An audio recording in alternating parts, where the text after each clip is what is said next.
Kulima kisasa inakupa wewe maarifa, motisha na suluhu za kukuza mazao, kuongeza kipato na pia kulisha taifa kwa jumla. Tunafeed nchi, tunafeed watoto wetu na tunafeed Europa na tunaweka pesa mfukoni. Tazama Mkulima kila Jumamosi saa 10:30 kwenye runinga ya taifa. Mkulima, tuko hapa kwa ajili yako, ambapo fursa na kilimo zinapatana.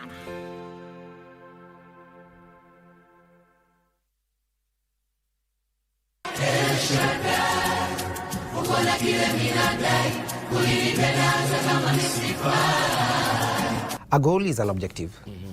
It's a clear picture of what you want to do or who you want to become within a given time frame. Like you've said, many of us have got big dreams, but then some of these dreams are not within the scope of what we can achieve. Okay. So after that, is it realistic? But the reality is some of these ambitions never come to realization. And we have heard of many people who had great ideas and concepts and ambitions, but they didn't even actualize them. If you are having this conversation 3 years from today, what has to have happened in your life, both personally and professionally, for you to be happy with your progress?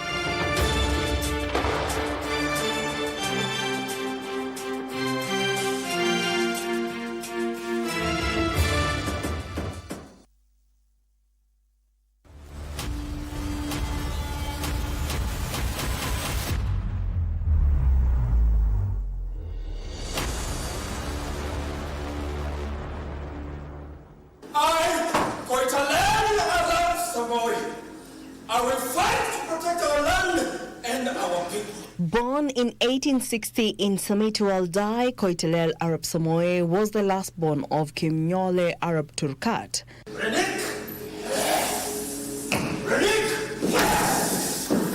From an early age, he was set apart with an extraordinary gift for reading prophetic signs, a gift that would shape the destiny of his people. And the man says, attack them in silence. Like this, that the land cries for blood, not weakness. At only 25, he rose to the mantle of Orkoyot, the supreme spiritual and political leader of the Nandi. We will strike, but we must strike with the wisdom of our ancestors. Just like the great Orkoyot. Koitalel foretold the coming of a black snake spitting fire, moving like the wind, and strike like thunder. cutting across Nandi land. Mr. President, I trust to come in a spirit of peace. No, definitely. We are here under the banner of peace. Soon after, the British arrived seeking passage for the Kenya-Uganda Railway, but the Orkoyot would not yield. The play is about the story of the legend Koitalel Arap Samoei and the resistance of Koitalel against the British when they wanted to construct the railway that passed through Nandi County. So basically that is a wrap-up of what the play was about and his betrayal entirely until they constructed the railway. He rallied his people in fearless resistance. For 12 long years, the Nandi warriors humbled the British. You were sent here to build the railway, not to sip tea and write in your diaries about sunsets and savages. Koitalel's brilliance as a military strategist lay in his surprise attacks, his ability to outwit rifles with courage. This calabash is our symbol of heritage.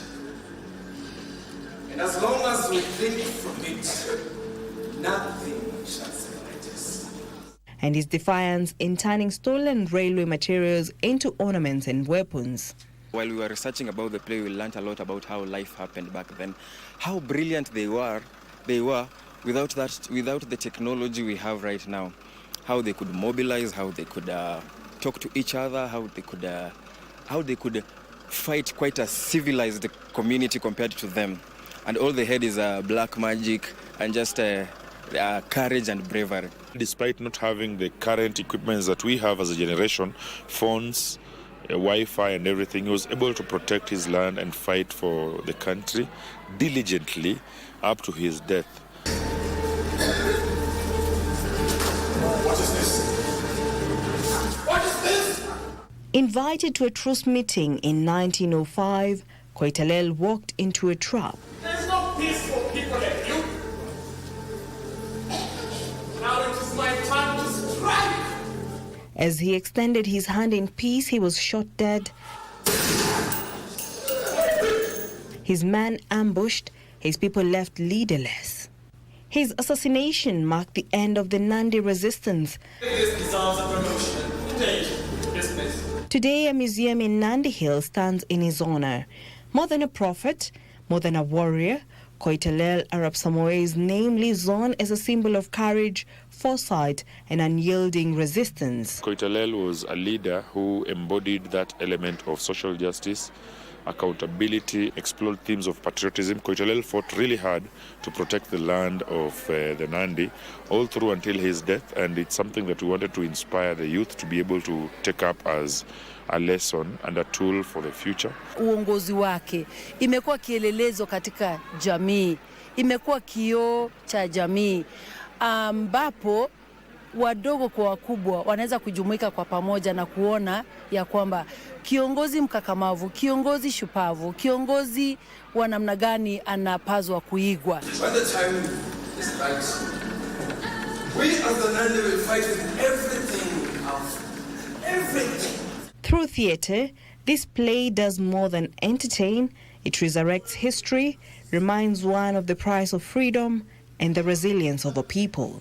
Kuuawa kwake tumekuwa na mchezo wa kuigiza kwa kumkumbuka. Kwa hivyo ni historia tunaandika hapa, na pia ni kumbukumbu nzuri sio tu kwetu kama familia, lakini pia kwa nchi nzima. I've had fun actually. I've grown experience-wise also. I can say I've done many shows, but this one was a life-changing experience because it's a historical play. It was a very interesting role to play, considering we've learned about this legend in school our entire life. And so it was a privilege and an honor to represent him on stage. Tutakuwa na utamaduni ama Nandi Ga Kaburwa Cultural Festival ambayo inaanza tarehe 16, 17, 18 hadi 19 mwezi wa 10 kule Nandi County, Nandi Hills Bears Club. Na nataka ni waalike watazamaji wote ambao walikuwa katika ukumbi huu leo.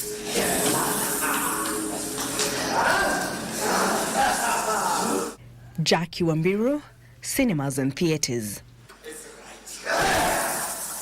Yes, when the time is right. We shall talk.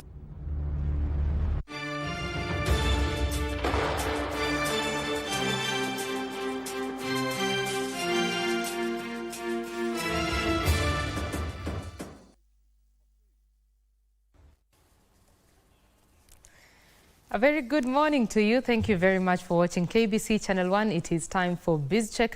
My name is Betty Kiptum and Caroline Njoroge is my colleague on the sign language interpretation.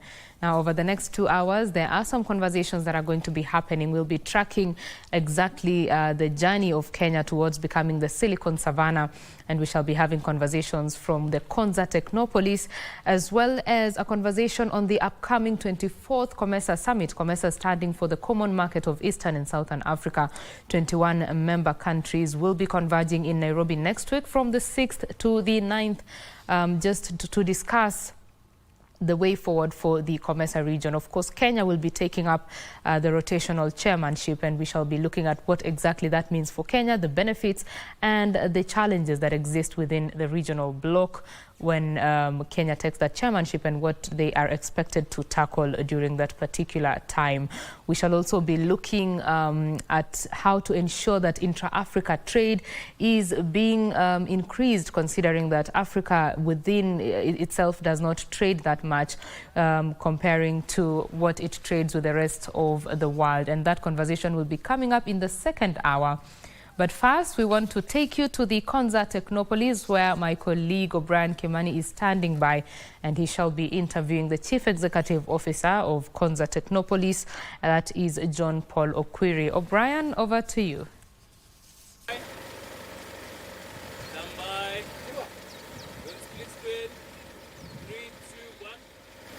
Well, many thanks, Betty Kiptum, back there in Broadcasting House. And of course, we're coming to you live from Konza Technopolis, Africa's preeminent smart as well as innovative city. When I came here last, that was in 2015, there was no much development. The roads were still under construction and buildings were still at the foundation stage. But today, 7 years later, or even 10 years later, I mean, you can see real transformation of what's happening here. But the question is, what is the future of Africa's smart cities? Joining us on BizCheck this week, we are talking to the CEO of Konza Technopolis, John Paul Okwiri. He'll be giving us an update on where we are and the future of Konza Technopolis. Thank you very much indeed for joining us. First of all, tell us what is happening now here. Is quiet? The sun is out. There's no much activities happening here, or give us an update on what's happening here at Konza. Thank you very much, O'Brien, for having me for this wonderful interview. Yes. Today, and in Konza Technopolis, we are glad to host you in Konza, and just to showcase what Konza has been up to. We have been able to complete the infrastructure, and very soon we'll be commissioning this world-class infrastructure that we've put in place. And as you know, to build a smart city, we needed to have built it from scratch and lay all the foundation in place and made sure that the infrastructure was ready. So we are now complete with the infrastructure, and we are saying we are ready now to settle investors, where we are saying we build the infrastructure first, then people come to the Technopolis. When you talk about infrastructure, exactly are you talking about? We can see the roads, we can see the lights. What else are you talking about? We have the infrastructure in as far as we call them the streetscape, meaning they are not just roads. They are roads including the underlying utilities. So like where we are now approaching the Green Transit Corridor. And we'll be able to show you that in this Green Transit Corridor, this is like a recreation area. You are able to see that we've paved, we provide pedestrian walking spaces, we provide cycling lanes, we provide rapid bus transport lanes for the population, so that Konza Technopolis will become a walkable city, a city where any utilities, any amenity that you might need will be found within 15 minutes walk. So where we are now is called the Green Transit Corridor. And you can see it has been done in a way that it is a unidirectional rapid bus transport area. We provide for pedestrian walking pavements. We've also provided for cycling lane, and we've also provided the greenery within the streetscape. So this is an area that is will be a common area for the residents of the Technopolis, where they can also find a recreation space. Like what you can see, the shades that we put here is to enable residents to be free and feel fully facilitated to be in the Technopolis. Very well. So this is one of the facilities that this smart city has provided for, as far as sustainable living is concerned. You talk the roads, we can see them. They are here. The cycling lanes, and of course the walking paths. Where are the drivers? Where are the cyclists? Where are pedestrians? So the aspect of the cyclist and the electric e-mobility is a component that is to be commercialized. It's a component that's available for private sector players to come in because there is revenue expected to be generated from such aspect. So as we bring in the population through the housing project that is currently ongoing, very soon from next year, people will be living and working in the Technopolis. At that point, we will be able to get the private sector players also to come and now make sure that they introduce the e-mobility system within the Technopolis to enable Konza residents to be able to access these amenities just the same way we find them in other cities. Like, for example, we've already even prepared the parking spots for the electric bikes and electric vehicles. Yes. So it means we are ready. We are now a plug-and-play environment for any private sector player to come and plug in into this futuristic electric transport system within the Technopolis. You can also be able to see that all our trees in the Technopolis are irrigated. We've provided an irrigation network for all the trees that will be growing within the Technopolis. We know Konza is a semi-arid area, and we've also planned to ensure that all the trees will be able to green the city to make it the smart city that's supposed to be. Are investors coming here? Correct. Who are the investors who are currently on site, and what are they doing? Correct. Thank you for that question. So you know very well, Konza Technopolis is a special economic zone. So meaning that we are able to attract investors who will be able to get incentives from government for their investments in the Technopolis. So one of the areas that we've planned for in this Technopolis is that we've planned for investors in commercial areas. We've planned for investors in housing. We've planned for investors in technology. We've also planned for investors that are interested in education, because we have an education band. We have a light industry band for those who are doing light industries. We have residential areas. We also have technology areas and commercial and mixed-use facilities. So Konza Technopolis is open to an all-round investment portfolio for all our investors, from developers to those who also want to rent spaces and be able to transact their business within the Technopolis. All are welcome.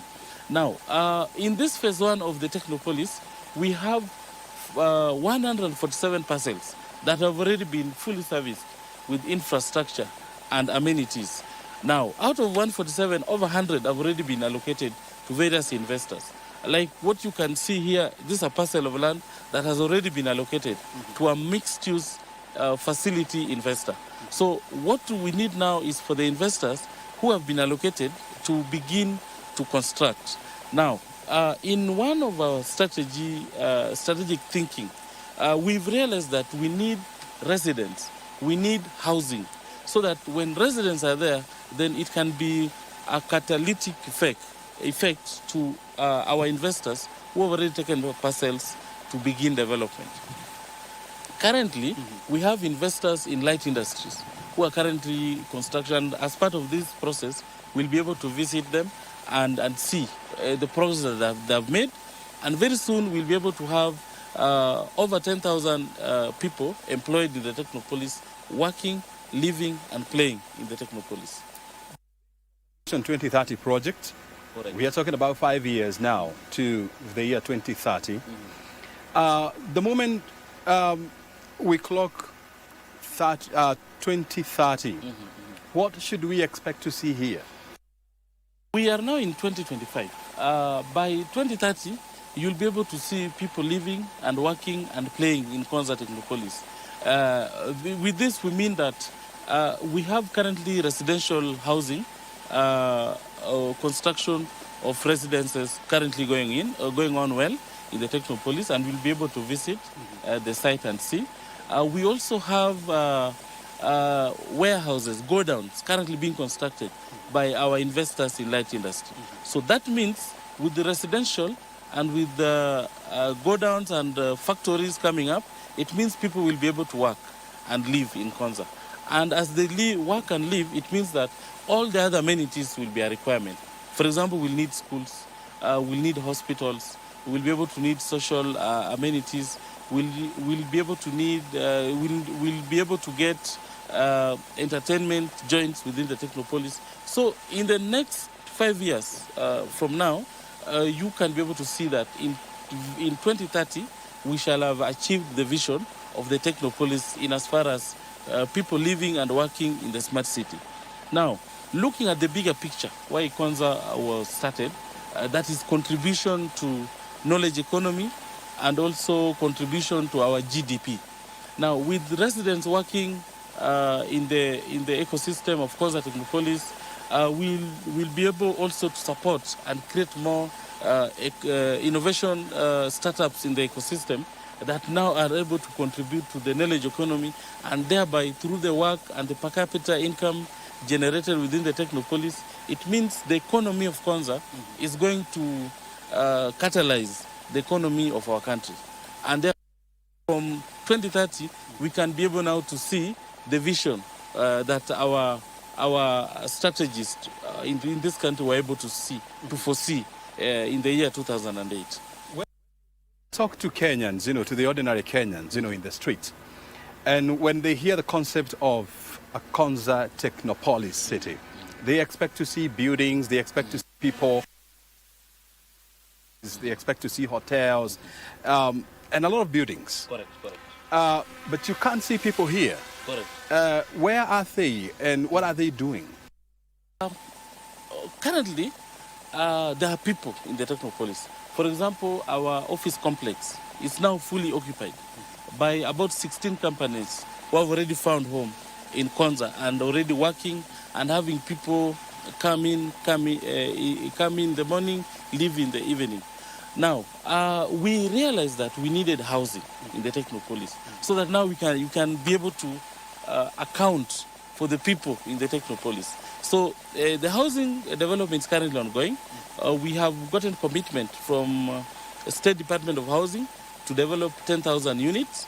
The first 3,000 are currently under construction, and we believe that in the next 1 year, the units will be ready and will begin to have residents. So at that point now, you'll be able to see more people in the Technopolis. We are also working with the BPO sector to bring in one of our largest BPO service centers into the Technopolis. So that means we'll be able also to account for many young people who will be working in the BPO sector in Konza. We are also looking at EPZ.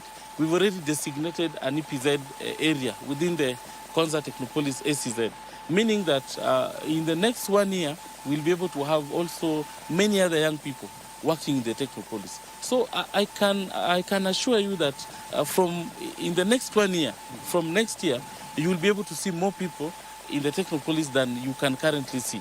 And we are also looking at other projects that are about to start, meaning that we'll be able to have many young people working in the Technopolis.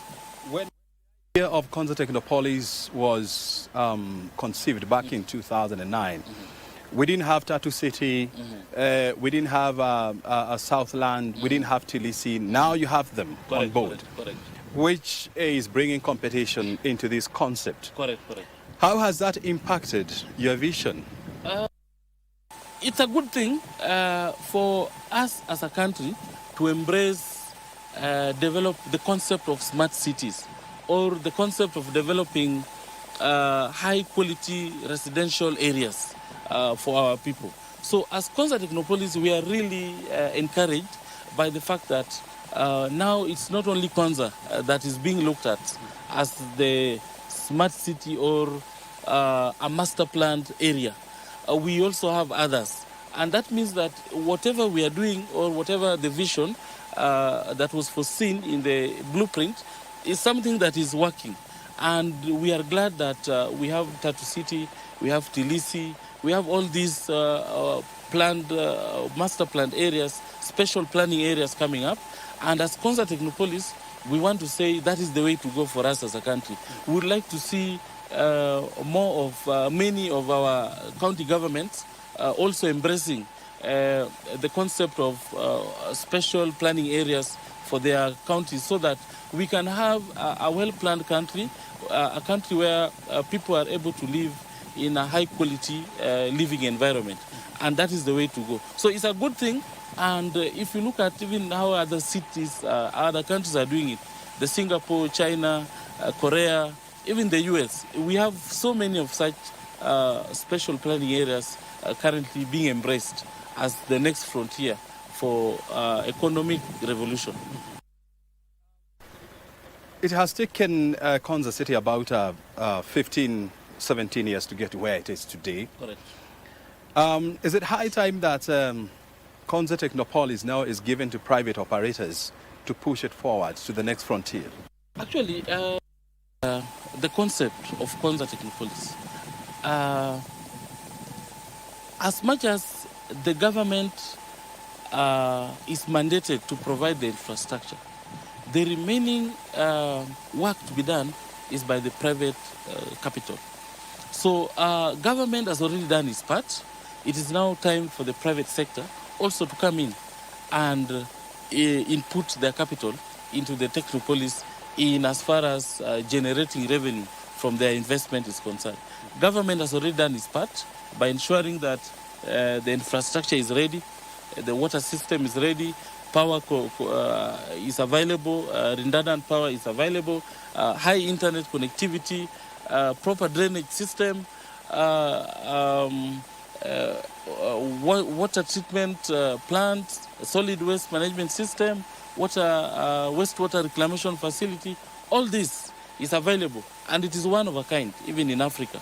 We've not seen a place where government goes ahead and plan. In most cases, you find that it's the private sector who go ahead to invest, and then the government comes later. But in this case of Konza Technopolis, the government has already done its part. So we expect that private investors now are going to come in and set up their development, just like any other city has already been built in other areas. Yeah. Health facilities at Konza. Health facilities? We are having a partnership with the surrounding health facilities available to support us with the emergency requirements. But then within the residential area, we've already begun the process of design and development of a level 4 facility for the Technopolis. So soon enough, as we complete the residential, it will also be equally accompanied by a level 4 health facility for the Technopolis. We are also within our plan and within the investors that we've already gotten on board, we have a level 6 hospital investor that is also in the various stages of development of that facility. So we believe that in the fullness of time, as Konza Technopolis gets residents, a well-planned health facility will be in place going forward to support the Technopolis. If you're just joining us, we are coming to you live from Konza Technopolis. We're in the company of the Konza Technopolis CEO, John Paul Okwiri, and of course we are taking a tour of the facility just to get a feel of what is happening here. I can see there, this is what's called intelligent traffic lights. This is a junction in the Technopolis. You can see we have a smart pole there with cameras, dome cameras, sound system. Sound system, yes, it has a sound system, so a panic button. People are conversing. Yes. Actually, if we want to communicate to residents, let's say who are nearby, from the Intelligent Operation Center, we are able to actually communicate through the sound system that has been provided. In this junction, you can see the intelligent traffic light. These are traffic lights that are able to detect traffic so that they are able to open up areas that are under the traffic and control the traffic intelligently by just observing how the vehicles are moving within the Technopolis. And this is one of such a junction within the Technopolis that is equipped with intelligent traffic system and also smart poles to be able to ensure that the surveillance within the Technopolis is also well taken care of. And this is currently fully operational. We want to be in a city, in a smart city that is technology driven, so that the quality of life of the residents can feel a high quality of life based on the technology that has been deployed in the Technopolis. I know you have friends, and I know you have heard this, that the concept of is a white project. What do you say to such comment? Of course, such comments were there initially when we were beginning, and the comments were basically from people who were not able to understand what was going on within the Technopolis. You see, this area, it was a vast land, a green field with nothing on it. But then, for you to implement a smart city, you needed to ensure that the planning was well done and up to point. And that is what we were doing those years when there was a lot of lull in the project. And at the same time, having completed the master planning of the area of the Konza Technopolis, we also needed to raise sufficient capital so that we could put this infrastructure in place. Looking at the infrastructure that has been put in place, it is serious investment by the government, and it required a well-structured financing mechanism to be able to deliver this project to this level. So the naysayers, of course, at that point would say it was a white elephant project, but we are able to prove them that it was actually not. And based on the work that has been done in the Technopolis, we are glad that Kenyans are able to see what has been put in place.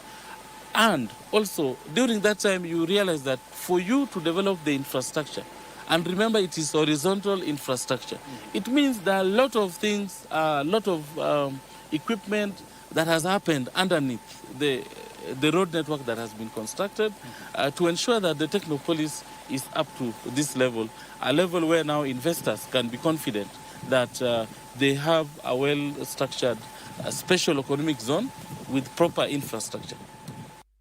It's a publicly funded project. Correct. Is the public welcome to visit this place? Yes, this is a public space. It is a space just like Nairobi. Nobody needs any permission to go into Nairobi, for example, or Machakos or Makueni. It's a space where you can come in and come out. What you see we have currently is because there was still works going on within the Technopolis, so it was actually a construction site for the phase one. So you realize there was restriction in the entrance and exit. But very soon, as we will be having the commissioning of the project, you will find that we'll be able to open up the Technopolis. And even currently, it's opened up. There's free access to the Technopolis. And we believe that going forward, this is some of the aspects that will make Konza Technopolis a livable space. You're talking about commissioning. When is this going to happen? And when you talk about commissioning, what exactly do you mean?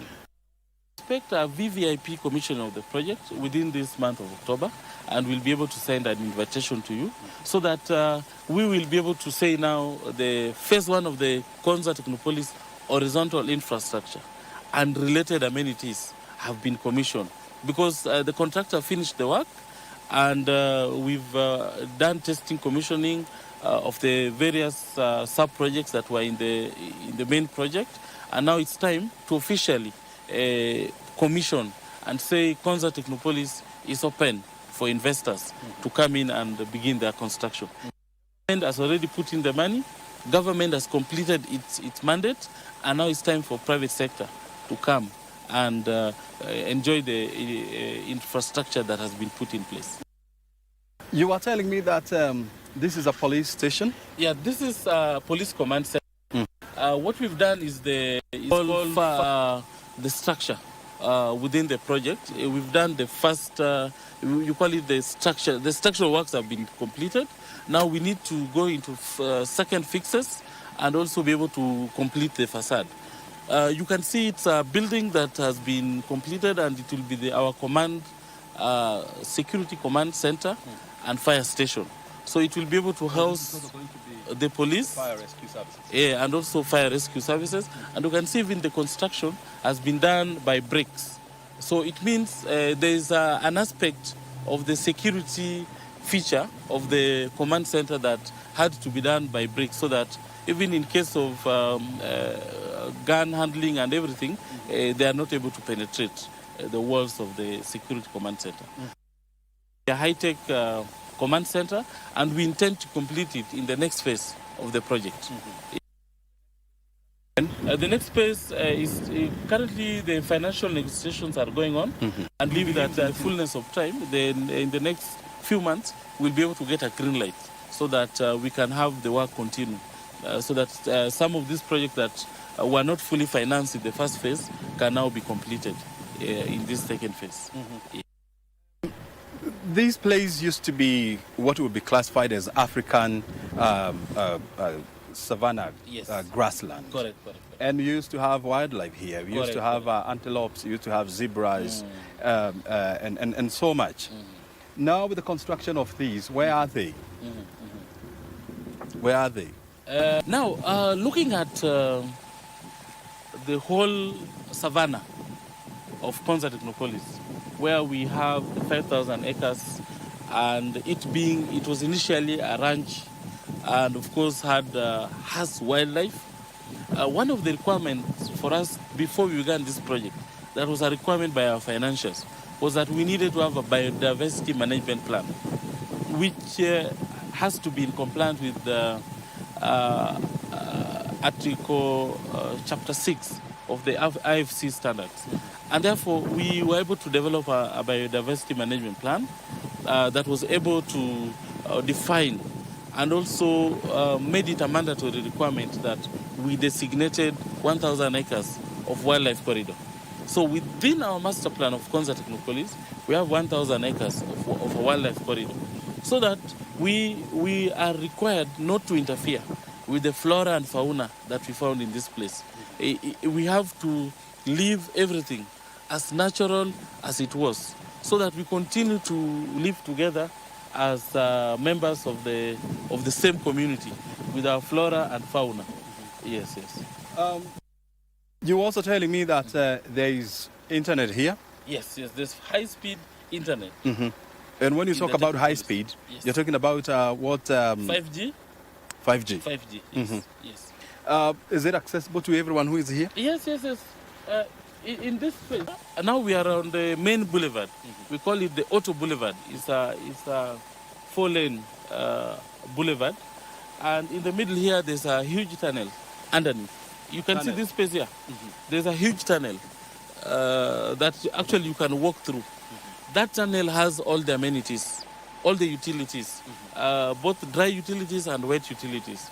The water network passes there, the wastewater network, the stormwater network, the irrigation network, the internet, the power, all of them are allocated a space in that tunnel. And you can see we have a lot of manholes. So these are meet-me rooms where anyone who wants to, any investor who wants to connect to internet to their parcel. And you can see all our parcels have the infrastructure around it. So making it that anytime an investor is developing, he's able to tap in, just plug and play, to power, to internet, to stormwater drainage, to wastewater reclamation facility, to water treatment plant. All of them are found within the utility corridor, and also allocated to each and every parcel in all these manholes that you can see. Every manhole has a purpose for a utility. Smart city, you'd expect to see a lot of vehicle charging stations, a lot of things being driven by power. You'd also expect to see a lot of green energy investment in this place. I haven't seen any electric charging port here. Where are they? Now, where we are going, we've done a proof of concept for electric charging points, so we'll be able to see it around the KAIS, the university. We've done a proof of concept for that. But then you are very right that currently we are not able to see them, but it is that last bit of the component to be commercialized. So we expect to have the private investor who is going to invest in the transportation network of the Technopolis, so that the people are well facilitated in terms of transport, organized transport. We expect that bit to be commercialized, so that someone can earn revenue from that charging point, from the use of the electric vehicles and electric bikes, we expect that company to be commercialized. So it's not something that a government wanted to take up, but government has already provided PowerPoints, areas to get power for the investor. Once they come, then they can be able to set up the whole network of an electric vehicle system. Yes. A lot of people, they will tell you that government should not be in the business of managing this kind of infrastructure. The business should be to develop what we call horizontal infrastructure, roads, electricity, and all that, and then leave the private sector to come on board. Yes. Why is that not the case here? Actually, government established Konza Technopolis Development Authority with 3 mandates. One was to develop the infrastructure, which now has been done. Second was to attract, onboard, and retain investors in the Technopolis, and that one we are currently doing. The third one was to establish an innovation ecosystem that will contribute to Kenya's knowledge economy. Now that we are done with the infrastructure, we are still handling the 2 other mandates that are meant for Konza Technopolis Development Authority. Now, the infrastructure is complete, investors are now being onboarded. It means now we have to go to operationalization stage of the Technopolis. That phase of operationalization will require not a development authority. Konza Technopolis Development Authority will remain to be a developer, but the operationalization phase will require maybe an aspect of city manager or city management, so that the residents will be able to have a say on how the city is being managed. So that phase is not a component that the government intends to handle, and it is not one of the mandates that Konza Technopolis Development Authority has been mandated to do. So we will continue to pursue other mandates, but the aspect of city management is a component that we will set up a good framework that will be able to accommodate that. And we've done some work background to it. We have our Technopolis bill currently in Parliament, and we believe that once that bill is passed, it has already provision for how the next phase of Konza Technopolis will be, apart from right now where we are still being a developer. And so the bill, it talks about making Kotada a regulator of the technology innovation ecosystem. Correct. Are you ready for that transition as an agency? Yes, we are ready, and it is a necessary transition because now it provides for this concept of smart city also to be adopted by our county government. We have 47 county governments, and that means that if we are able to replicate what has been done in Konza Technopolis also in our counties, then we'll have a well-planned county governments and also a well-planned ecosystem that will improve the lives of our people through use of technology. So it is the bill will now open it up so that it's not only Konza Technopolis that is being developed by the government, but it's going to open up even to county governments also to pursue the same. And it's something that we are looking forward to because we believe it's going to turn around the fortunes of our country. Yes. It is now being said that the future of smart cities will be driven by artificial intelligence, will be driven by robotics, will be driven by Internet of Things. How are you embracing these 3 to ensure that you remain at the forefront of driving smart city concepts, not only here in Kenya, but in the region? Now, we've ensured that we keep, we become the digital frontier of our country through the infrastructure that we've laid. We have a national data center that is currently based here and is fully operational, and it has been commercialized, and it is a platform that we believe that for us as a country to achieve the AI strategy, we require a well-structured infrastructure in the form of a national data center. We require the data, and then we also require the research. Those are the 3 pillars of our AI strategy as a country. So Konza Technopolis already has all those ingredients in place, and that makes us to be at the forefront of this AI revolution that will ensure that as a country we are not left behind in this fourth industrial revolution. So we've already put in the right framework in place, and we are also in the right with the right partnership technology partners to ensure that we continue to stay at the forefront of our digital transformation. Out of business and economy, there's a concept that we call the return on investment. And when you look at the investment that the government has put in this place, is huge. Correct. From the roads, the sewers, the dam, electricity, and everything else.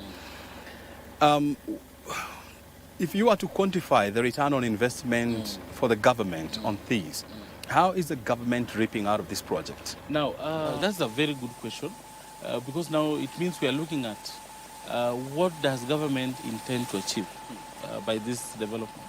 Now, looking at the concept of concert technopolis, we are supposed to contribute to the GDP in terms of employment creation and in terms of knowledge economy.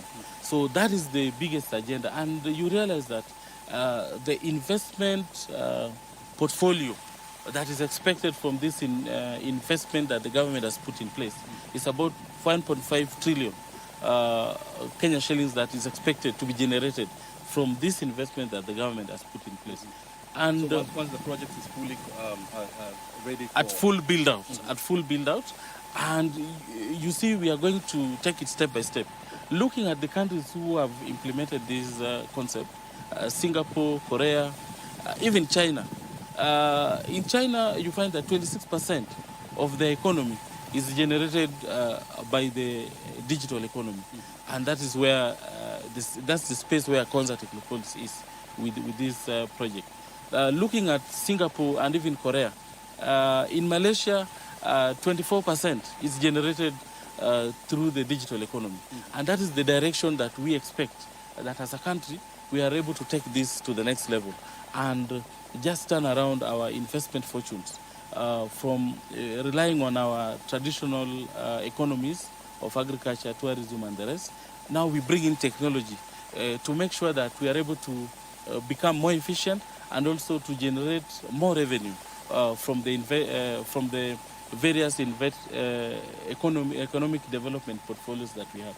So concert technopolis bring that to the fore, and we believe that with this investment that the government has put in place, we expect to even triple the investment that the government has put in place through the job creation that will be done and also through the commercialized activities that will come from this technopolis. I know there is a strategic drive by the government to ensure that many government agencies, they set up their base here. Correct. And this initiative is being driven by the Ministry of Information, Communication and Digital Economy. Correct. Whereby most agencies under that docket are supposed to set up their base here. Correct. Who has moved here and who do you expect to move in the coming days? We have government agencies already in place. We have National Housing Corporation, we have NCA, we have Office of the Data Protection Commissioner. They have branches here. Already in the building that has already been fully occupied. We have Ministry of Education. We have Open University of Kenya. We have Physical Science Laboratory through Ministry of Education. We have the Kenya ICT, which has been completed. So various government agencies are coming.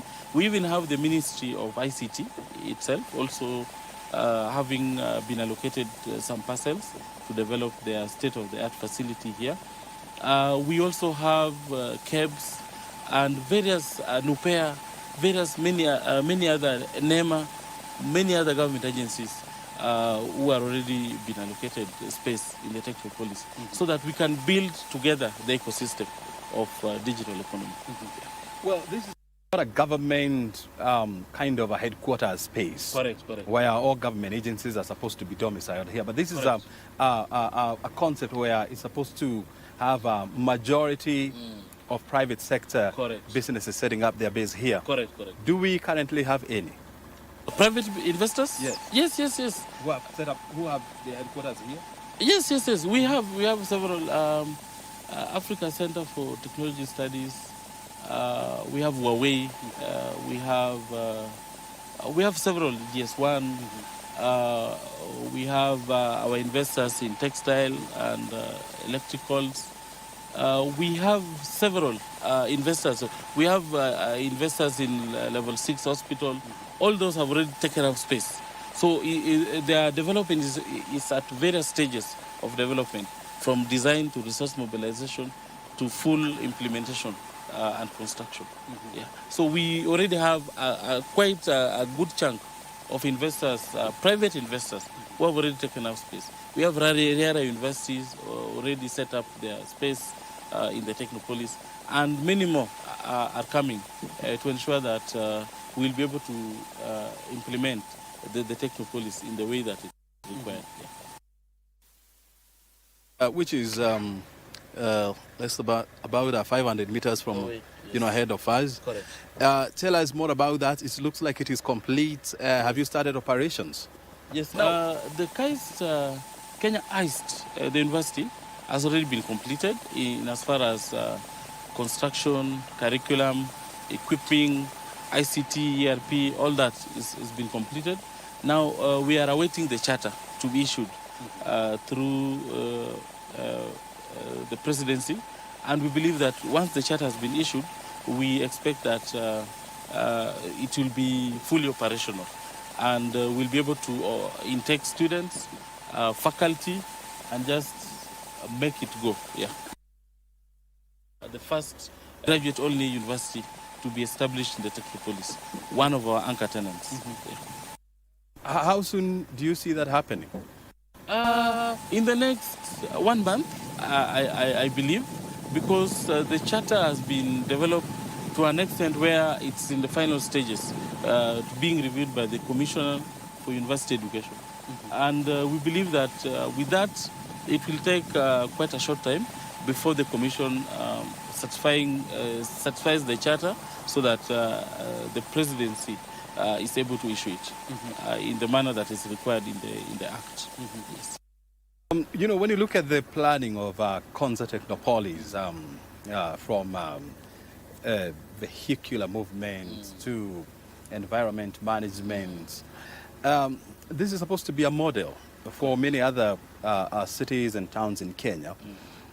Do you have county governments coming here on a benchmarking mission?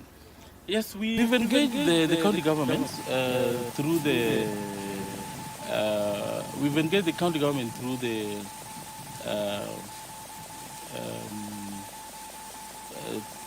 Through the Council of Governors. Yeah, we've engaged the county government through the Council of Governors, and we've been to various forums with counties.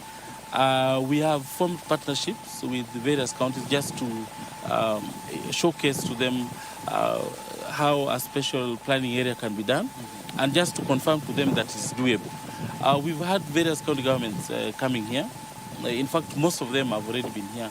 Makueni has been here, Kajiado has been here, Machakos has been here, Uasin Gishu, Baringo, Bomet. The governor was here recently. So we've had good interaction and a good forum with the counties, and we are working together with them. Within the 3 counties where Konza is, we've already formed an inter-county physical planning management committee, just to ensure that we are also able to plan the buffer zone. And the 3 counties have embraced it. We've already done a proper planning for the 10-kilometer radius within around the Technopolis, and we believe that with such arrangements and with the Technopolis bill coming into effect, we'll be able to do more with the counties and just guide them to ensure that we have more special planning areas within our. Yes. When you look at the road that has been paved here, you're talking about kilometers upon kilometers. How many kilometers of all this road has so far been paved, and how many more do you plan to We are pave? speaking about 42 kilometers of paved So that road is like the network. distance from Nairobi City Center to Thika. To Thika, correct. That has already been paved, and you can see we have local roads, the roads around the parcel, and also we have the main boulevards. So there are 3 main boulevards within the Technopolis. We've already done 2. So the 3rd one will also be done in the next phase of construction. But then we are looking at more kilometers to be done in the remaining areas. More than the 42 is just within the 600 acres. We still have another 2,400 acres. 4,400 acres still to be constructed with infrastructure. So we expect to do double the road network that we've done here. Yes. You see, when you look at the government currently, it's really focusing on uplifting what you'd call the bottom of the pyramid traders, what you call mamamboga, boda riders and all that. Do they have a space in here? Yes. Konza Technopolis is a city for all of us. And we've done the planning in a way that all aspects of our community life will be provided for in the Technopolis and enabled by technology. So that is the framework that we've provided here. The mamambogas, so we expect to see mamambogas here? Yes, they'll be here. Selling their vegetables? But in a high-tech environment. In a more sophisticated? A more sophisticated environment. So that we are looking at e-commerce. Mamamboga does not have to sit on the pavement with mbogas. But we have a platform where they can actually upload. They can be in Thika, upload their products. People in the Technopolis are able to access and make orders, and through the logistics network, have that delivered in the Technopolis. So that's what we are looking at. It will be the same mamamboga, but now with more efficiency, more use of technology, and just ensuring that we are able to take advantage of technology to generate for them more revenue from the activity that they're doing. So that is what Konza Technopolis is bringing. Very well. Yes. Okwiri, as we come to the end of this interview, I just want you to look at that camera and you talk to people who are doubting that this concept is viable, is real, and is genuine. Have a minute to do that. Thank you very much, Brian, for this opportunity. Now, this is Konza Technopolis. We are actually in Konza Technopolis Auto Boulevard. And that means that it is a project that has been completed. It is a project that the government has invested huge capital to ensure that it's enforced. And it is an environment that will be able to provide for us more investment opportunities for our private sector. Therefore, I would like to assure you that Konza Technopolis is happening, and we are glad to be part and parcel of this development, and we encourage all our investors to come and partake the opportunities in Konza Technopolis. It is indeed happening. Welcome to Konza Technopolis.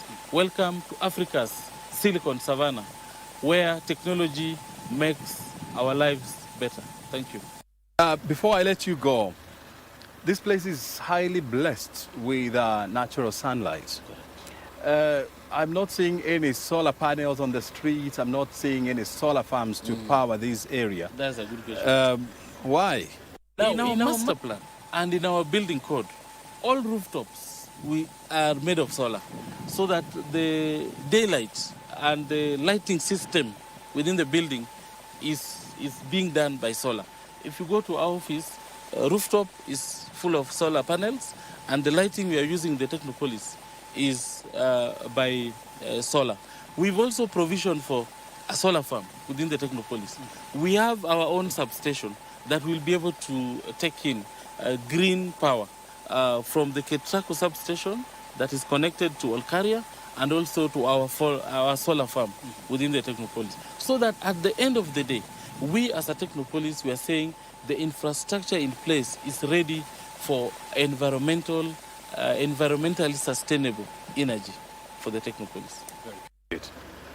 John Paul Okwiri, thank you very much indeed for finding time to be with us, and of course for welcoming us here at Konza so that we can feel and touch the Konza Technopolis. Your time is highly appreciated. Thank you. Thank you, O'Brien, for having me for this event. Asante sana. Thank you. I mean, let me tell you something. When I first came here, that was in 2009, when President Mwai Kibaki the late was commissioning the construction of this place.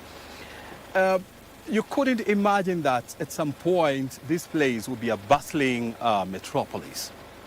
But now this reality is happening. You can see the roads, the power lines, houses, everything else is in place. But the question that we need to be asking ourselves is, as we head to Vision 2030, which is about 5 years from now, how do we start accelerating the development of Konza Technopolis? How do we invite more investors to come and be part of this movement? How do we make Kenyans to be part of this great movement?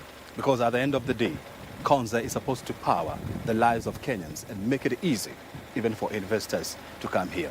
Those are critical questions that we need to be asking ourselves even as we head to Vision 2030. My name is O'Brien Kimani. For the last 50 minutes or so, we've been coming to you live from Konza Technopolis, whereby we've been sampling what the Techno City has to offer, and I can tell you for sure, it's great to be here.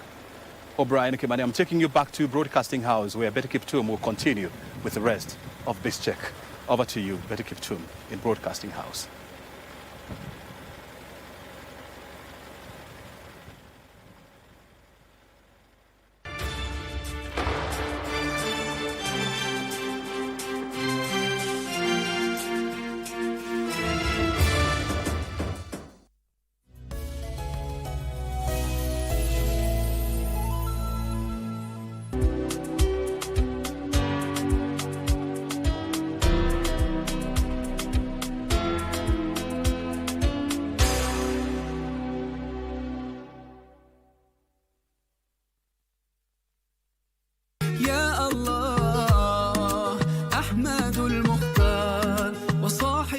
Katika Uislamu, ndoa si tu uhusiano wa kimwili, bali ni daraja la baraka, rehema na utulivu wa nafsi. Tunaangazia baraka za ndoa kwa mujibu wa Qur'an, hadith na maisha halisi ya Waislamu. Ndugu zangu watazamaji, katika malezi ya watoto natakana umfundishe Qur'anul Karim yule mtoto wako.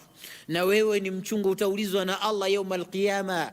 Uliwalea watoto katika malezi gani? Uliwalea na simu, uliwalea maziwa lala, ama ulimlea kumjua Mungu na Mtume Muhammad sallallahu alayhi wasallam? Malezi haya ya mtoto mazuri yanaanza pale unapochagua mke au mume wa kukuoa. Hakikisha kwamba yule anayekuja kukuoa ama yule unayemuoa amevipitisha vile vigezo ambavyo Mtume Muhammad sallallahu alayhi wasallam amevisisitiza. Allah yahtawi ya Allah. Unafanya kazi gani? Kazi mimi sasa ndio baba yao mheshimiwa. Baba ya nani? Baba ya watoto yangu mheshimiwa. Baba watoto wako wanahusika na hii kesi? Ulijuaje ni sisi ndio tuliteka hizo mishumari? How did you know? Unajua nyinyi ni how did you know? Sisi alipata wewe na hiyo simu ya wizi? Nani? Unaweka nani kwa kidole? Ndiye umeambia Mbwenya ulikuwa umepigwa. Ukaulala. Kweli? Mlinigonga nikaanguka chini. Sijasema nilipoteza fahamu. Kati ya mimi na huyu nani alikuipia? Nyinyi wote. Si nyinyi wote, wote wawili. Mlishirikiana wawili. Na ndio hawa. The bottom-up economic transformation agenda is not just a plan on paper. Manifesto tulioandika na tukauzia Wakenya na wakatupigia kura, sio gazeti ya kufunga nyama. It is happening on the ground across Kenya. Enda subabogi Moriega Jodhurwa untie Mugani Pamjambo. In agriculture, Turkana wameamkia mambo ya ukulima sasa. On our roads, Lami black anaingia hapa anagausha hapa, wacha bana. In health, all our patients are in SHA 100%. In housing, kutoa watu kutoka nyumba za mabati kuleta nyumba kama hii ya ghorofa ni kitu ya mzuri sana. In our markets, umetukumbuka sisi mama mboga, shida zetu umezitatua, and so much more. It's a good thing the government inakuja mashinani na this is all what we have been requesting. This is transformation. This is impact. This is delivering the plan. Every Friday on KBC Channel 1. Unajua wakili wangu alikuwa ameniambia hii kesi imedropiwa yote entirely. Unafanya nini na hii bag kubwa hapa? Kwani boma yangu imerogo. Shida moja ikiisha, shida nyingine inaingia na inaingia imejaa ndani ya mabag. Hi Dad. Wacha kuniita hivyo mimi. Hapo tuliongea kwanza niongee na wazazi mfua ukuje. Kama uniamini tunaweza enda kupima. Hello. Ninyi mhama kutoka kwa nyumba yangu. Wacha niwapatie muda muongee. Mimi siwezi acha pesa na ziko. Maxine, ulikuwa na hii pesa yote? Why don't I take you for a house tour? At least I get to see where my babies are going to grow up in. Babies? Lady in red is dancing with me. Life has new meaning to me. If I ever needed you, I need you now. If you hold me in your arms. I've been too long in the wind, too long in the rain. Oh, and it feels love doesn't ask why. Promise me you'll wait for me, 'cause I'll be saving all my love for you. Apa ilaha.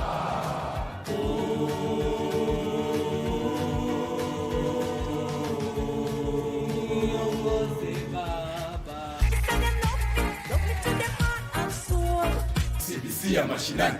Bara na ugaibuni. What is the right side of history? Ama sisi kuwa history when we die? Je, ni kweli kuwa talanta inalipa? Watu wengi mashuhuri duniani, kwa mfano wanamuziki, wachezaji na wasanii, wamefanikiwa maishani, kujulikana na kupata umaarufu bila elimu ya juu sana. Talanta hailipi kuliko masomo, kwa sababu elimu hujenga msingi wa kukuza talanta. Alifungwa kwa kosa la jinai. Kwa imetumikaje? Imetumika kama kihusishi cha sababu. Kihusishi cha sababu, unajua maana ya mwandamizi? Ni kipande cha tatu katika mshororo. My name is Dalia Bichutu. I am 9 years old. I'm in year 4. I'm a model and I like designing. Nipeni malezi mema, niweze kuwa vizuri. Kucha zangu ni ndefu sana jamani. We celebrate as we join our hands. We celebrate as we link our lands. We link for Africa. I've been going around and looking for stories and books to read for you. We will be reading from this book, The Boy Who Cried Wolf. I'm Zawadi and I'm going to show you how to make eggplant crispy bites.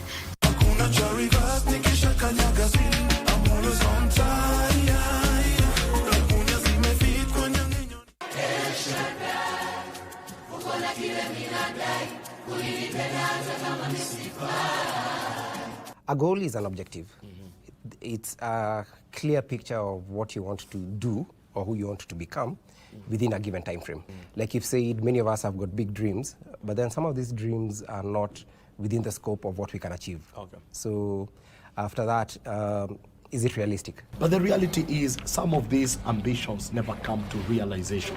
And we have heard of many people who had great ideas and concepts and ambitions, but they didn't even actualize them. If you are having this conversation 3 years from today, what has to have happened in your life, both personally and professionally, for you to be happy with your progress?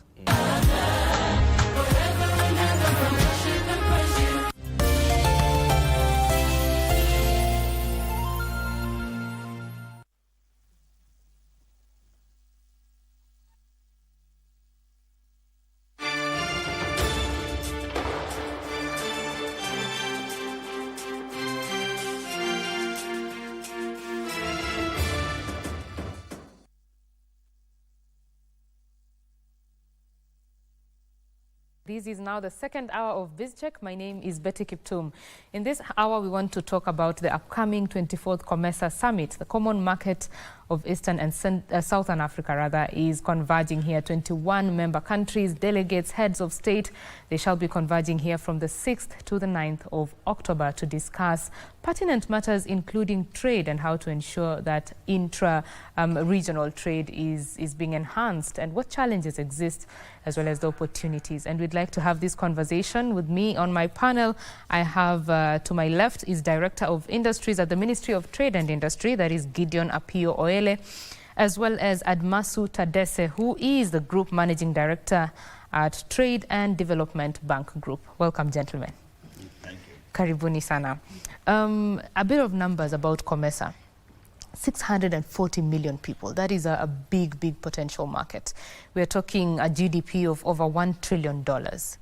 And yet we are yet to take advantage of this particular opportunity that exists.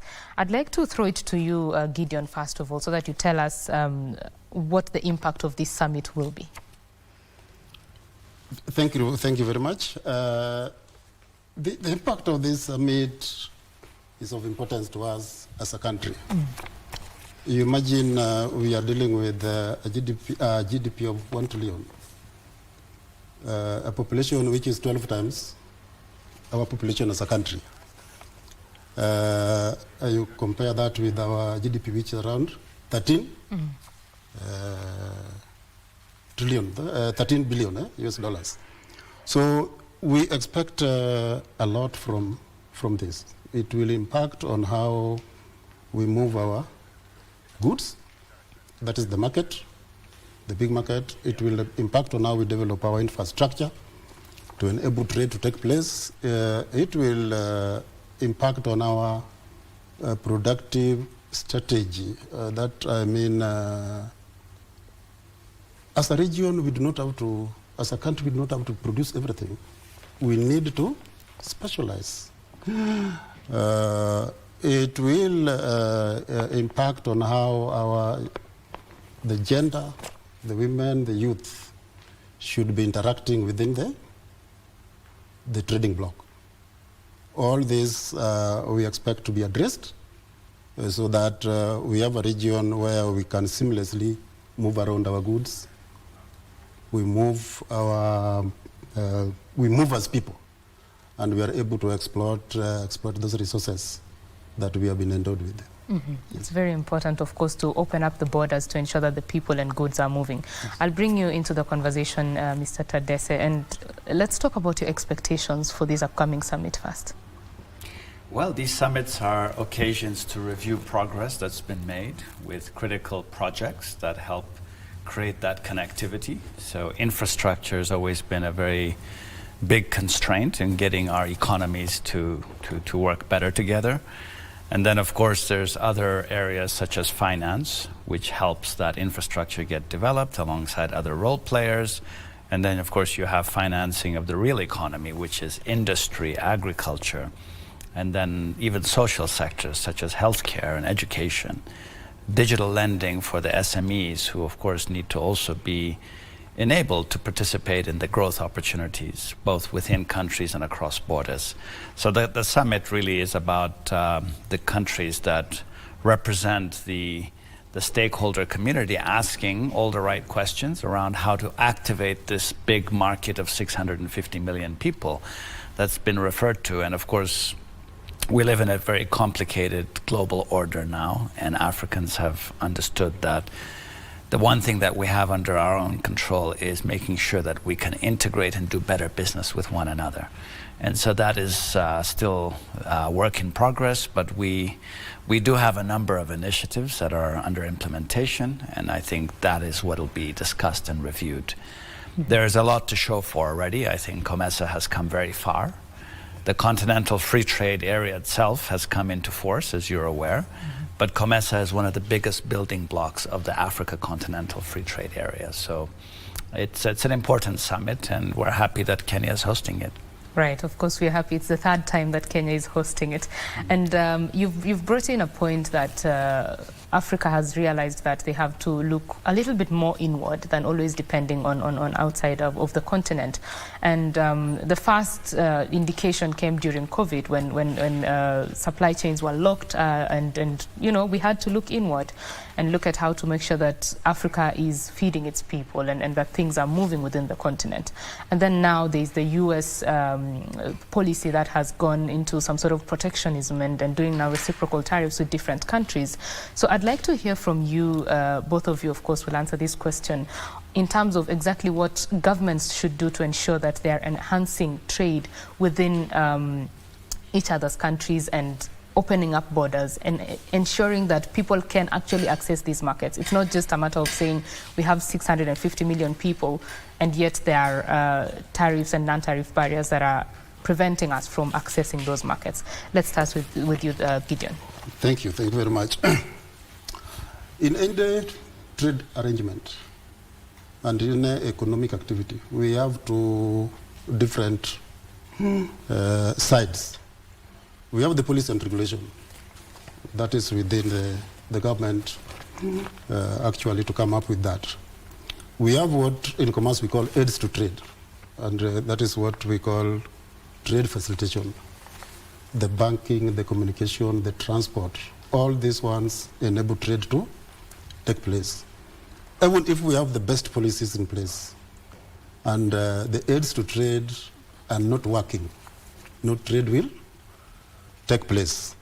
So we expect that first we look at the infrastructures that facilitate trade.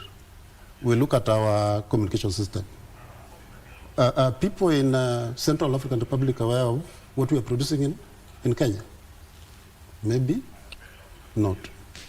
Because the way we communicate, they may not have that information. How is the information flowing to allow trade? You buy what you know is somewhere. If you don't know, no trade will take place. So let us turn your question. Why is it that we are not doing much trade amongst ourselves? Right. Why are we still depending on the markets in Europe and elsewhere? And of course, right now when there are issues with AGOA, we are panicking. So it is because we are depending heavily on those markets, while the same thing we should be doing locally. If you are here that if you want to move something from Kenya to Ghana, it would take months on the ICs to move some goods from our port here, going around up to. If we don't work on the infrastructure, if we don't work on aids to trade, then we still expect to make the best policies and produce goods that we cannot, because our transport system, our payment system, all these ones have been designed in a system that, in a way that you want to go to West Africa, maybe you still go to Europe, then you come back, things like that. So I think that is where the problems are. Our aids to trade are not working. Policies are in place. We want to trade. But you make that good and then you say, now I want to take it to Senegal. It becomes now an issue. How should this thing? So e-commerce, the digital trade, all those things should be activated so that we find a way of marketing our products in a way that instantly somebody in Ethiopia, somebody in Morocco would easily see that that product is available here. Thank you. Thank you. Yourself, your contribution to that? Well, you know, the region, as we've heard from Gideon, is trying to facilitate all of this trade and the synergies in the markets. But of course, the financing is an important part of it. And so we've played an important role to help Kenya actually actualize its aspirations to interconnect with its neighbors. So we've provided quite a bit of support to a number of Kenyan institutions, including Safaricom's of this world that are spreading their wings and going across borders to do the telecom side of interconnections. Energy as well, we're supporting the the financing of projects that enable Kenya to access low-cost electricity from its neighbors. And then, of course, you have the banks in Kenya that have spread its wings, going into the DRC, going into Ethiopia, going into some of the other economies in the region, and that has all really been part of the facilitation that we speak of. And our role, of course, as COMESA is we have specialized financial institutions, TDB Group being one of them, and we obviously play an important role to put wind in the sails of various entities, whether they're private sector enterprises or public sector enterprises. We give that support. And then we support Kenya itself internally to grow its own energy, its own infrastructure, its own enterprises, because we are also a financial institution that supports diversification of the economy. Because for you to trade, you need to have diversification. If everybody's producing tea and coffee, as much as you have a big market, there won't be any potential to unlock there. So we're supporting industrial companies here, we're supporting SMEs, we're supporting agribusiness, we're supporting hospitals, we're supporting Kenya Airways. These are all the beneficiaries of COMESA that have actually managed to harness the resources that COMESA has brought together to enable these Kenyan institutions and companies actually unlock both the domestic economic potential and the trading opportunities around the country as well. Mm-hmm. Let me stick with you on this one a little bit. It's about the issue of financing. Of course, we know that a lot of African countries, I'm not sure if there's any that does not net export raw materials, you know? And so what would it take to industrialize Africa, COMESA region? What would it take to make sure that we are not just, you know, exporting raw materials, we are adding value and getting more in terms of even foreign exchange? What would it take? Well, it's unfortunately not as simple as we would like it to be, but there's a couple of critical factors. One of the foundational issues is cost of energy, because any form of industrialization relies on that. And so that has been work under progress that has actually been doing relatively well. Kenya's brought down its cost of electricity over the years. It's becoming a more competitive place to actually build manufacturing plants and to actually do industrial projects. So there's that benefit that's beginning to come through, but it's not enough. Of course, one needs to also ensure that the human capital is ready to be deployed. And the environment of doing business as a whole becomes very, very important. And I think Kenyan government has been giving that a lot of attention to try to ensure that the competitiveness is there. We have to allow businesses to grow, to generate the job opportunities through that growth, so that all of these things that we talk about can happen. Mm-hmm. For us, we've managed to inject about $1.8 billion in Kenya over the years. From the COMESA financial institution base. And so it's been a great story. Kenya has been one of the biggest beneficiaries of COMESA funding. Others, of course, have also benefited, but Kenya has been one of the leading beneficiaries. At the moment, if you look at the COMESA bank's balance sheet, $1.3 billion is attributed directly to Kenya. So, and the sort of spread on the portfolio is very wide. It includes real estate, hospitals, aviation, agribusiness, energy companies. It's been a great story, and I think there's a very strong presence here with a regional operations hub. So there's a lot of activity that happens out of Nairobi. Mm-hmm. So it's been a lovely story, really, if you look at the COMESA impact, the footprint here in Kenya, very, very strong. And then you have other institutions like ATI, the Africa Trade Investment and Development Agency, you have ZEPRI, you have other agencies that also have very strong presence here in Nairobi. And so Kenya's been a very strong theater for COMESA institutions, and that has benefited Kenya a great deal. Right. Thank you for that. As Director of Industries, Gideon, in Kenya, we know that day in, day out, manufacturers have complained that our cost of production is too high, hence the competitiveness of our products is affected, whether it's in the region or globally. And so I'd like to hear from you the same question, but now from a Kenyan perspective. What can be done to increase Kenya's competitiveness as a manufacturing powerhouse? Truly, you said it. I think the cost of power is an issue, and the government is struggling with how to go about it, because it is an issue that has been brought to the attention of the government. The business community, the manufacturers talk about it almost everywhere, that they are becoming uncompetitive. You take, for example, the cost of power in Egypt, I think 0.03 or something like that. Here it is 0.02 to something, over almost 10 times. Now you want to compete with a manufacturer from Egypt, for example, it becomes a little bit a nightmare to even imagine that you can compete. So the cost of power is an issue, and I think that is within now the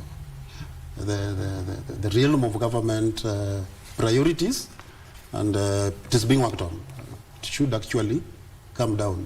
As a director of industries, I know it is perhaps the biggest obstacle to making our goods competitive, to promoting our industrialization strategy. So truly, that is an issue, and a big issue to that. We also know that we are having goods from outside the country. We import goods from outside the continent, and these goods come from countries that have actually several advantages over us. And when they come here, because of power as one of the biggest problems, it becomes a little bit difficult actually to produce even and to compete. As East Africa community, where we belong, there are quite a number of instruments in place to help our manufacturers to manufacture. We have what we call duty remission, where you bring a raw material or an input that we are not producing locally. The government will allow you to bring it duty-free. We have what we call industrial spares. Industrial spares you bring duty-free to service your factories. So a number of things are happening to make it easier and cheaper to manufacture. So let me admit actually that power is actually unbalancing everything that the government tries to put in place. So we have to look at that. Correct. Right. But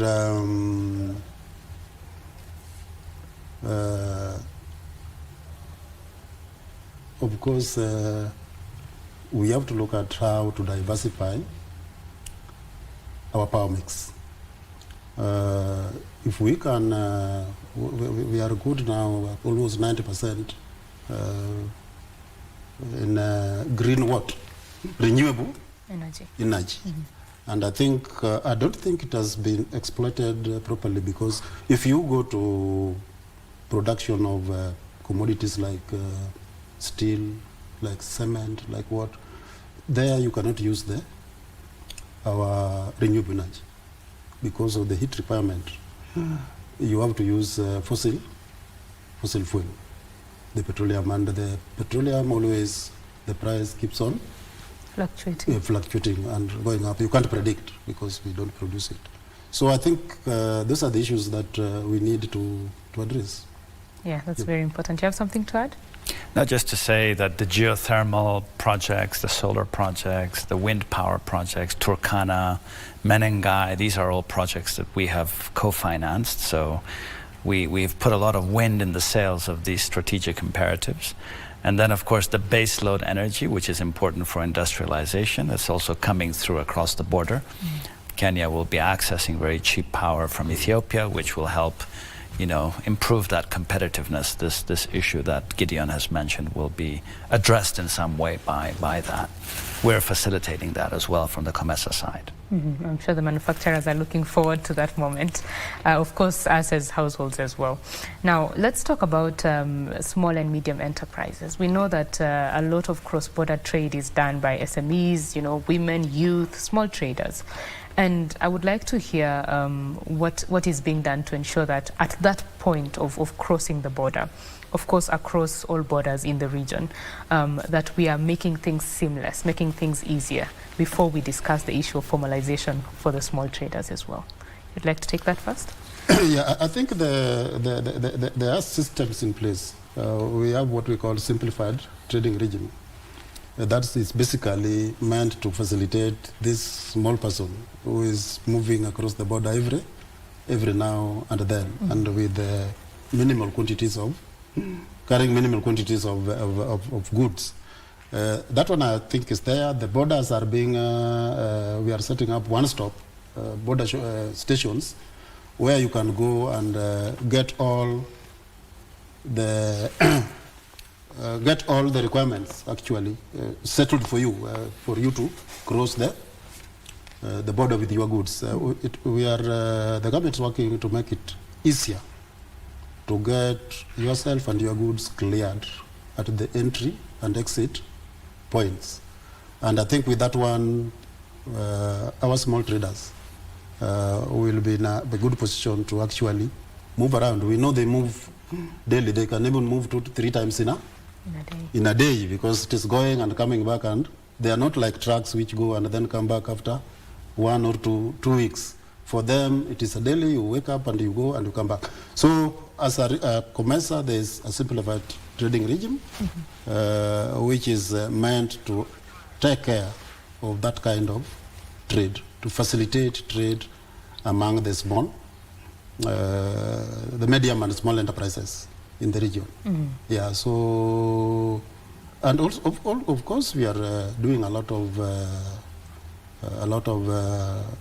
we call it, they are being taught. There are we normally have a lot of engagements. We call it creating awareness. We are creating awareness among them to know that these facilities and these systems exist so that they can make use of them. They don't have to cross, go through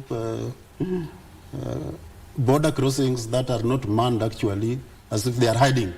Yeah, because those who are not aware that you can move, cross Malaba and go into Uganda might use another route, thinking that you are helping yourself, while there are already systems in place to help you to cross, go and trade and come back. Yeah. Right, facilitation of trade for small traders? Well, there's a number of ways in which the financial sector does that. Right. Typically, the banks within countries play the biggest role. Kenya is blessed with very strong banks. You have the KCBs, the equities, the NCBAs of this world. And they of course, play a leading role, especially on the local currency financing side. But when there's need for hard currency, what we sometimes do from the COMESA side is we have specialized facilities that we make available to Kenyan banks. So KCB and others will sometimes receive special facilities from us to allow them to on-lend that to other borrowers, and also to trading enterprises that need hard currency as well.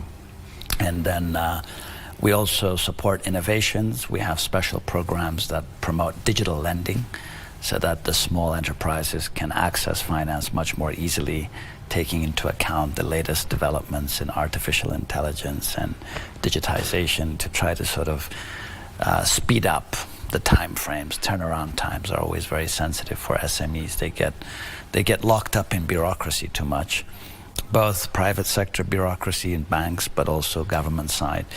And so digitization and using all of this new ways of doing business is something that we're also working on, and Kenya will be one of the pilot countries where they'll be receiving special funding for this type of outreach. And of course, that's in line with the theme of this particular summit. It's leveraging digitalization to deepen value chains for sustainable, inclusive growth. We will delve more into digitization, innovation, and what that does for trade around the particular regional bloc. But now we want to take a quick break right here on BizCheck. Remember, I'm talking about matters enhancing regional trade, the upcoming 24th COMESA Summit, which is happening next week from 6th to the 9th of October. With me in studio is Admasu Tadese, Group Managing Director, Trade and Development Bank Group, as well as Director of Industries at the Ministry of Trade and Industry, Gideon Apio Oele. Let's take that quick break.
Welcome back. You are watching BizCheck here on KBC Channel 1, and we are talking about enhancing regional trade. In studio, I have Admasu Tadese, who is the Group Managing Director, Trade and Development Bank Group, as well as the Director of Industries at Kenya's Ministry of Trade and Industry, that is Gideon Apio Oele. Thank you for staying with us. Now let's delve into the issue of digitalization that you had brought about. Of course, we know that it's the digital age. We are getting into the AI age already, and there's a lot that technology can do to enhance trade and ease the way of doing business. So I'd like to hear from you practical examples of what is being done. I'll start with you, Admasu. Well, you know, the banking sector has been undergoing a revolution in terms of digitization for quite some time, and COVID put a lot of wind in that sail. Now, of course, there's a lot more applications that are coming online where banks and specialized financial institutions, intermediaries, microfinance entities are exploring various ways of rolling out enabled applications that really reduces the turnaround time and moves away from some of the more cumbersome ways in which financial institutions have used to actually reach some of these enterprises. And so we're seeing algorithms, we're seeing special apps come online, we're seeing artificial intelligence being embedded in some of those areas that would help reduce some of the due diligence that typically takes a lot of time and is costly. We're also exploring non-collateralized ways of doing this. That's another big constraint that SMEs have. They don't have collateral. But there have been very interesting models in which one can provide financing outside of the collateralization requirement. Here in Kenya, banks like Equity Bank have done tremendously well in terms of pushing the SME customer base, using agency banking and other types of ways of reaching that type of prospective borrower. And it's been a good story. Kenya has also got fantastic fintech. Fintech is part of the digitization story, and there's a lot of exciting developments here, a lot of new business models under exploration. This is a Silicon Valley of Africa in many ways, and so we're keeping our eyes wide open. Savannah. And we're not the ones at the cutting edge, but we are watching to see which models are going to get traction, and then we'll try to support them as much as we can. Mm-hmm. They call it the Silicon Savannah. There you go. That's the right term. Yeah. So Gideon, from you, the issue of technology, adopting technology to enhance trade. Now I'll talk on that in two ways. Right. As a manufacturer, it is one way of making things that you have, a new way of doing things. making it easier for you to produce whatever you want to produce. New technology, new products, faster processing, all these things do take place when you are using the new technology, the digital technology. Now, that is as a manufacturer. As a trader, because when you manufacture, you want to actually find a market for your products. Mm-hmm. Yeah, so when we talk of the e-commerce, we talk of adverts of advertising your products, and making sure that your market outreach is expanded. You find that use of the new technology makes sense to you. You don't have to employ so many marketeers to market for you your product. So it is both important in production and as well as in distribution of your products, what you have made. And I think it is very important that actually we work on that and make sure that our people move into this new space so that they become competitive, they become faster. You reach everywhere faster than any other person who is not using it. And then things actually would just be working for us nicely. Because in business, you need a faster movement. Everything should move seamlessly at a very high speed. And that is what the digital technology and all other emerging technologies bring to the table when we are making decisions on manufacturing and marketing our products. Mm-hmm. Yes. Of course, needless to say that Kenya is a powerhouse in terms of technology in the region. Yes. But to adopt technology, there needs to be infrastructure, and also even for companies or corporates or governments to adopt technology, there has to be investment that goes into it. I would like you to comment on now the financing bit of technology, especially for this region. Well, there are specialized funders who really take an interest in supporting that segment of the business community, and you have venture capital funds, you have private equity firms, you have on the lending side banks, of course, that always looking to find customers that are growing and coming out with new models. So there is a lot of capacity. I think the constraint is more on the risk capital side, which is the equity financing. Even though you have some venture capitalists, you just don't have anywhere remotely close enough what is required. And that is really where the constraint is. And we are not a venture capital firm, so we're not able to address it. But we do have some programs that we're exploring to see if we can put some more capacity into those who are specialized in doing that. Work in progress. Work in progress. So there is an opportunity there. There is an opportunity. Of course, the gap is very big. I think the whole continent has got big constraints on that front. In fact, it's a global phenomenon, really, to be fair. It's not unique to one country. But I think there is a lot of excitement because at least Kenya has the advantage of a fantastic endowment of human capital. I think, all of this innovation and technology sits on human capital. And I think there, at least Kenya's had a lot of wind behind it, enabling a lot of foreign investors and innovators and technologists to look at Nairobi and Kenya as a platform and a major hub to proceed with some of these initiatives. So it's quite exciting. I think we've adopted Nairobi as one of our regional operations hubs. We're headquartered in Mauritius and Burundi, but Kenya has become a very attractive jurisdiction, and we've put up some very strong capacity here to support the region, but of course support Kenya in a big way too.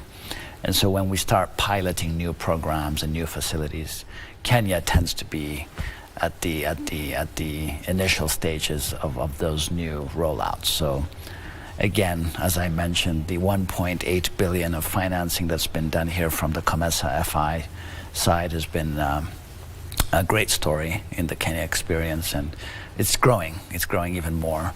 We're looking at green housing facilities here because in addition to manufacturing and industrialization, there's other sectors that are also very much in need of support, and housing is one of them. Of course, your good government has a lot of ideas around pushing that particular agenda. we'll be rolling out a new fund to support green housing both here and in the region. And that's another exciting initiative that is under discussion during the COMESA summit. We'll also be looking at other funds that support electric mobility rather, to help support the rapid adoption of electric vehicles as part of the climate agenda, decarbonizing the economies. So there's a lot of new funds, new facilities, new initiatives that are being considered, and COMESA has outstanding partnerships, the World Bank Group, but also banks and policy funders out of the Gulf region, the UAE, Saudi Arabia. We have a lot of partners out of China and Japan as well. The Europeans have always been very committed. So they also support us to support the region, and of course Kenya is often a very strong beneficiary of all of that. So there's a lot of intermediation of capital and special facilities that come to COMESA, and of course Kenya, being a founding member, gets its fair share, Right. to put it lightly. Awesome. Let's talk about, still on technology, there is the issue of innovating for local problems.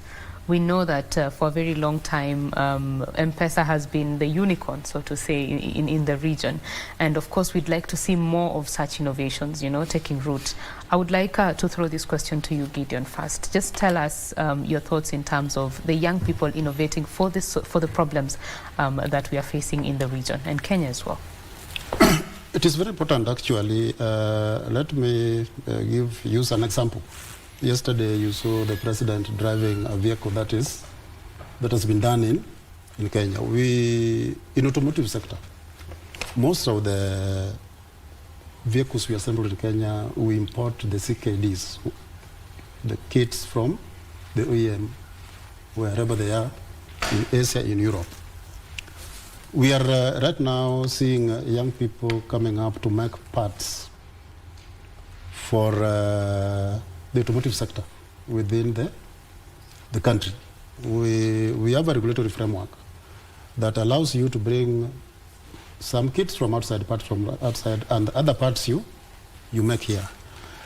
In the recent past, we have seen a number of young people coming to the office, applying, they want to do these kits. They are aware that these things, the brake pads, cleaners, all these ones, they are aware these things can. And they come with quite very good ideas on how these things should be manufactured here. And yesterday when I saw the president driving a vehicle that we call, that is made here, the OEM is a Kenyan. The person who originated the vehicle is a Kenyan. So this one gives us an impression that actually we can do a lot of things ourselves here. We have the space is there, and as he has said, the fundings are available. What these people, our young people, need to do is now to come together and see how they can exploit the opportunities presented by the integration, the trading blocks like COMESA. So they're educated.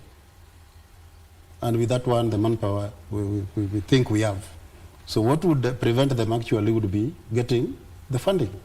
If the funding is there, and with the government guidance, and the market is there, why can't they go into innovating, producing innovative products, and making new products which we are not making right now, and actually transforming some of the way we do things to make things easier for us and faster for us. So I think we have the opportunity, and that is what COMESA is presenting to us even as we talk, that the opportunity is there, take advantage of it and exploit it. Come with whatever skill you have, make whatever you want to make, you will get a space for it within the country and within the region. Right. Your thoughts, Tadesse?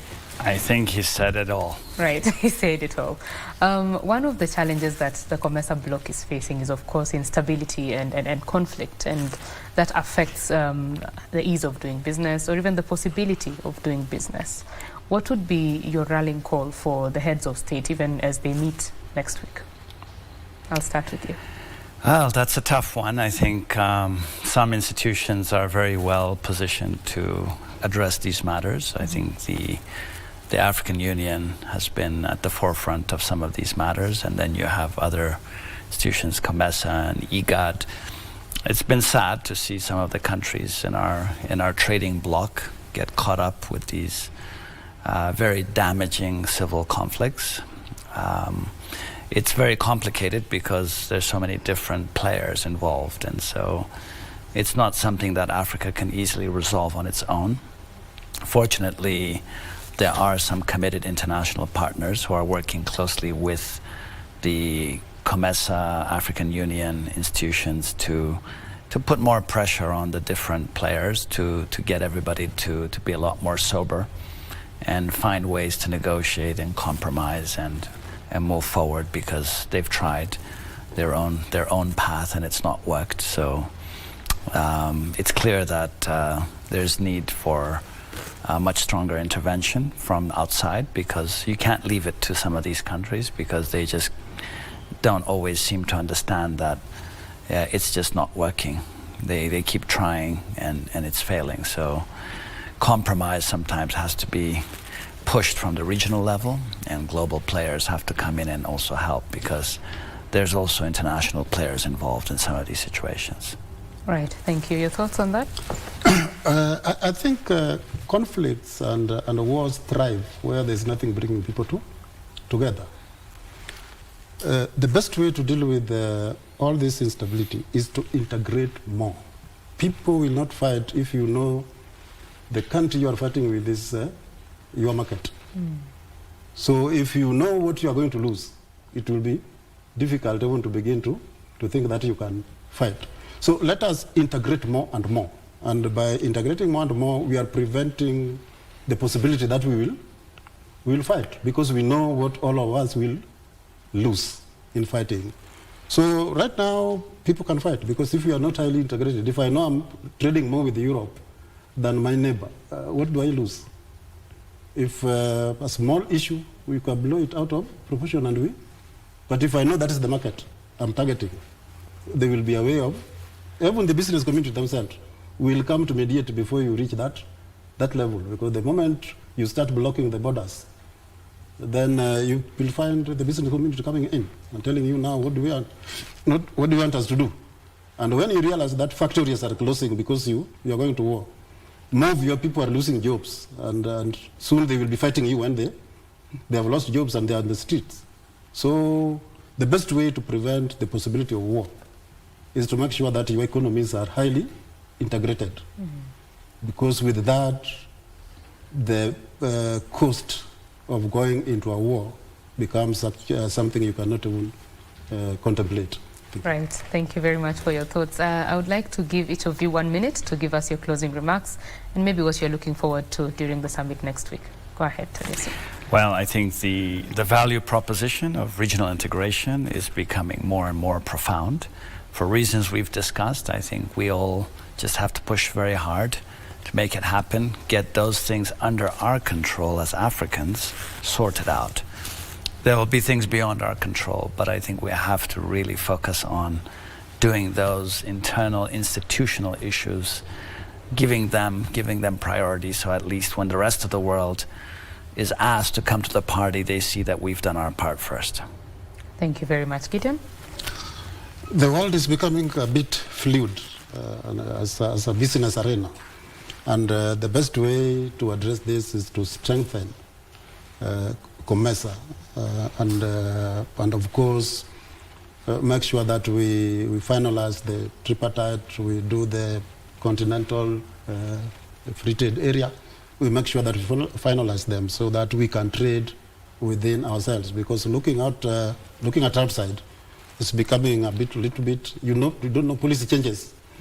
They take place these days overnight. You wake up and you find now you cannot access that market and this market. So we would just pray that our leaders actually strengthen institutions like COMESA so that we can do more trade and we can allow movement of factors of production.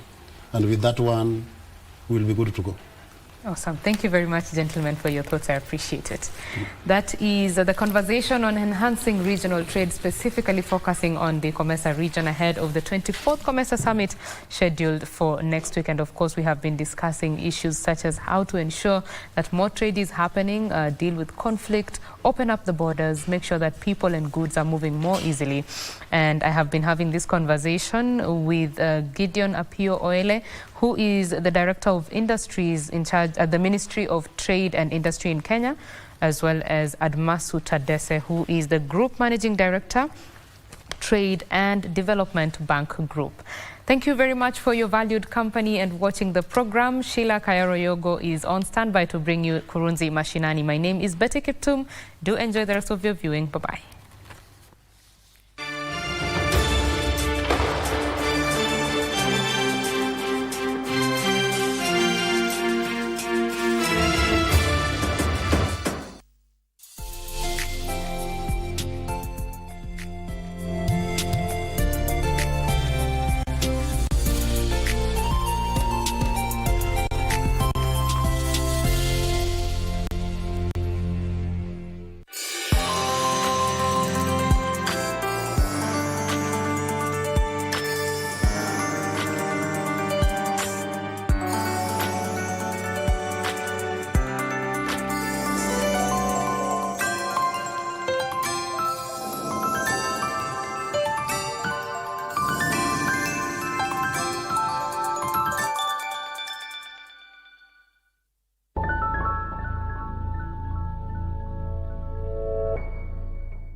If you visit a large mall in Japan, one thing you're almost certain to see is a game arcade.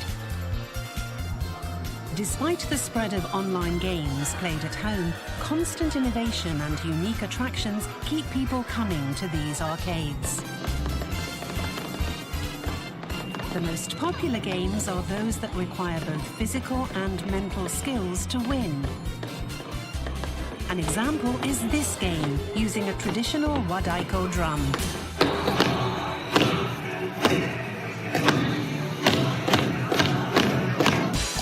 You score points by beating the drum exactly in time to the ever-changing display. Beating the drum is a great feeling.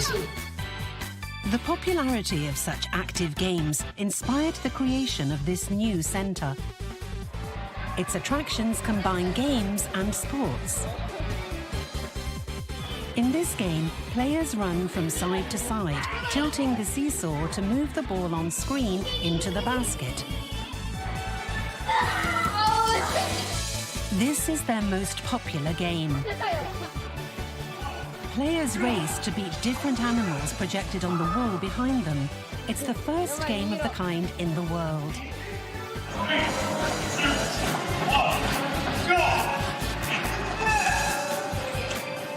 I beat him! One familiar game remains so popular it accounts for 60% of Japanese arcade sales. It's the crane game.